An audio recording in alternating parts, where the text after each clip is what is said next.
आता लुटमारीचीही समृद्धी. विश्रांती करत असलेल्या कुटुंबाला तिघांनी लुटले. 1,65,000चा एवज लंपास. समृद्धी महामार्ग. गेल्या अनेक दिवसांपासून या महामार्गावर अपघात सुरू आहे.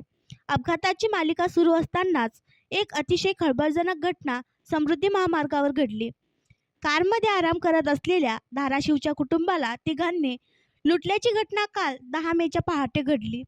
चोरट्यांनी कारमधील 1,65,000चा एवज लंपास करून पळ काढला आहे.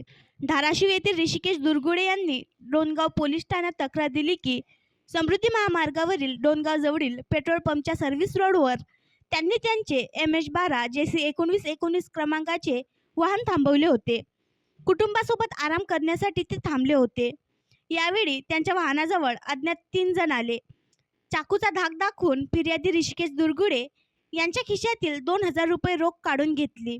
गाडीमध्ये असलेल्या बॅगेतील 2 लॅपटॉप किंमत 40,000, त्यांच्या बहिणींची 20 ग्रॅमचे सोन्याचे मंगळसूत्र किंमत 1,00,000, सोन्याची अंगठी किंमत 15,000 असा एकूण 1,65,000 रुपयांचा एवज लंपास करून तिघे अज्ञात पसार झाले. या प्रकरणी डोणगाव पोलिसांनी अज्ञात आरोपितांविरुद्ध गुन्हा दाखल केला असून पुढील तपास सुरू आहे. आणखी नवीन व्हिडिओ पाहण्यासाठी आमच्या देशमुख एक्सप्रेस न्यूज चॅनलला सबस्क्राईब करा, लाईक करा आणि शेअर करा.